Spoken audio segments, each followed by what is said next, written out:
राजनीति में कुछ जगहें ऐसी होती हैं जहां नेता चाहे कितनी भी बड़ी कुर्सी पर पहुंच जाए, वापस लौटना आसान नहीं होता।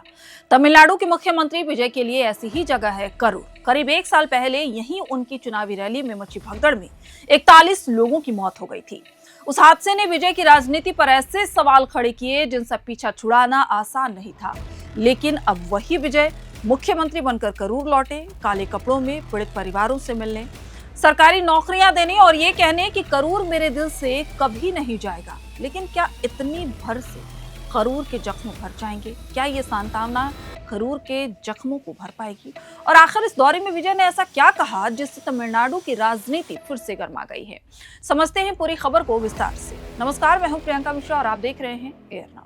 तमिलनाडु के मुख्यमंत्री विजय आज करूर पहुंचे, वही करूर जहां करीब एक साल पहले उनकी चुनावी रैली में हुई भगदड़ में 41 लोगों की जान चली गई थी। 110 से ज्यादा लोग घायल हुए थे। उस हादसे के बाद विजय की राजनीति पर जितने सवाल उठे, शायद उतने सवाल उनके पूरे फिल्मी करियर में भी नहीं उठे थे। विपक्ष ने उन्हें गैर जिम्मेदार बताया, राजनीतिक विश्लेषकों ने उनकी नेतृत्व क्षमता पर सवाल खड़े किए और पुलिस ने उनकी पार्टी के नेताओं पर केस दर्ज कर दिए। अब लगभग 9 महीने बाद विजय उसी करूर लौटे हैं। फर्क सिर्फ इतना है कि तब वो वोट मांगने पहुंचे थे, आज मुख्यमंत्री बनकर वादा निभाने पहुंचे हैं। विजय ने काले कपड़े पहनकर करूर में एंट्री की। उन्होंने इसे शोक और श्रद्धांजलि का प्रतीक बताया, मंच से कहा कि करूर उनके दिल से कभी नहीं जाएगा। लेकिन इस दौरे की अहमियत सिर्फ भावनात्मक नहीं है, इसके पीछे राजनीति भी है, जवाब भी है और संदेश भी। अब पहले समझ लेते हैं कि करूर में आखिर हुआ क्या था।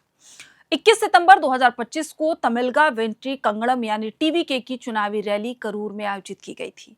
पार्टी ने प्रशासन को बताया था कि करीब 15,000 लोग आएंगे, लेकिन भीड़ अनुमान से कई गुना ज्यादा हो गई थी। नामाकल में विजय की पिछली सभा खत्म होने के बाद हजारों समर्थक उनके काफिले के साथ करूर भी आ गए। देखते ही देखते पूरा इलाका लोगों से खचाखच भर गया। मामला तब और बिगड़ गया जब विजय करीब 6 घंटे की देरी से पहुंचे। लोग सुबह से धूप में खड़े थे, कई लोग गर्मी और प्यास की वजह से बेहोश होने लगे, लेकिन कोई वहां से जाना नहीं चाहता था।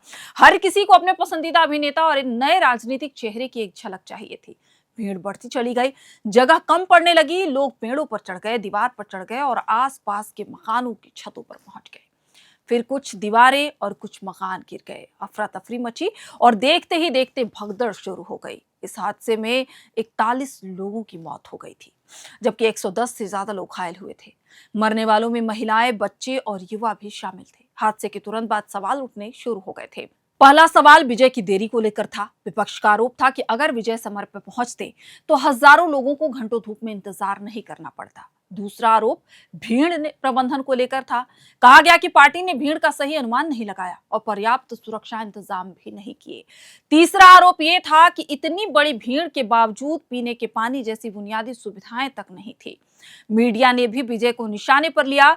चेन्नई के एक पत्रकार रामू मणिवन्नम ने उस वक्त कहा था कि विजय के पास न क्लियर विजन है और ना ही प्रशासनिक तैयारी। उनका कहना था कि फिल्मों की लोकप्रियता किसी को अपने आप जननेता नहीं बना देती है। लेकिन विवाद यहीं खत्म नहीं हुआ।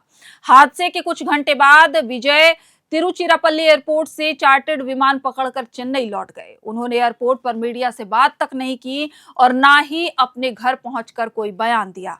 सिर्फ सोशल मीडिया पर शोक संदेश जारी कर दिया। मृतकों के परिवारों के लिए 20-20 लाख रुपए और घायलों के लिए 2-2 लाख रुपए की सहायता का ऐलान किया।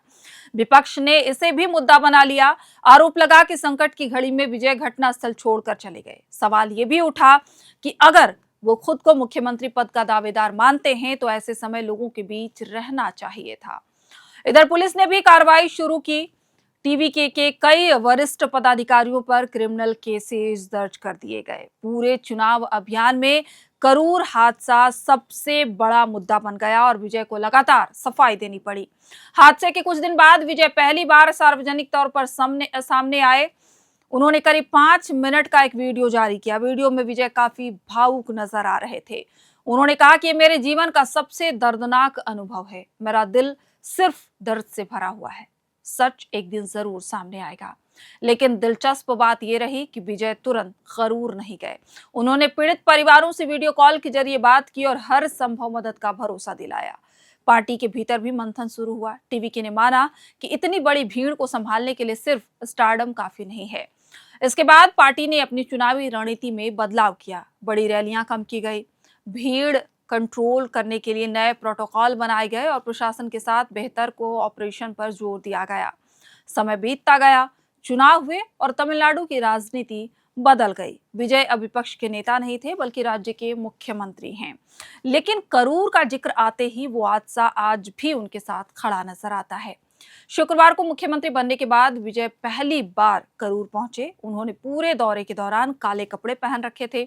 मन से कहा कि करूर की घटना ने उन्हें भीतर तक तोड़ दिया है। उन्होंने कहा कि हमें अपनी बहनों के बच्चों को खो दिया, ये दर्द मैं कभी नहीं भूल सकता। करूर हमेशा मेरे दिल में रहेगा। इस दौरान विजय ने हादसे में जान गंवाने वाले 32 परिवारों के सदस्यों को सरकारी नौकरी की नियुक्ति पत्र भी दी। सरकार के मुताबिक इन लोगों को उनकी योग्यता के हिसाब से अलग अलग विभागों में नियुक्त किया जाएगा। इसके अलावा विजय ने करूर में हादसे के पीड़ितों की याद में टीवीके की तरफ से एक स्मारक बनाने का भी ऐलान किया। लेकिन इमोशनल अपील के साथ विजय ने राजनीतिक हमला भी बोला। उन्होंने साफ कहा कि करूर हादसे की पूरी जिम्मेदारी उनकी पार्टी पर डालना गलत है। विजय का कहना था कि भीड़ नियंत्रण पुलिस की जिम्मेदारी थी। अगर पुलिस समय रहते उनकी टीम को हालात की गंभीरता बताती और पर्याप्त सुरक्षा इंतजाम करती तो शायद इतना बड़ा हादसा टाला जा सकता था। उन्होंने ये भी आरोप लगाया कि उस समय की सरकार ने अपनी जिम्मेदारी निभाने के बजाय सारा दोष टीवीके पर डाल दिया। इसके बाद विजय ने सीधे डीएमके को निशाने पर लिया। उन्होंने कहा कि विपक्ष आज भी ऐसा व्यवहार कर रहा है जैसे सत्ता उसी के पास हो। दरअसल विजय के करूर दौरे से पहले डीएमके सुप्रीम कोर्ट पहुंची थी और मांग कर रही थी कि मुख्यमंत्री को पीड़ित परिवारों से मिलने से रोका जाए, क्योंकि सीबीआई जांच चल रही है। हालांकि कोर्ट की टिप्पणी के बाद डीएमके ने अपनी याचिका वापस ले ली। करूर की सभा में विजय ने इसी मुद्दे को उठाते हुए कहा कि आपकी सरकार जा चुकी है, लेकिन आप अभी भी सत्ता में होने का सपना देख रहे हैं। अब तमिलनाडु में टीवीके की सरकार है।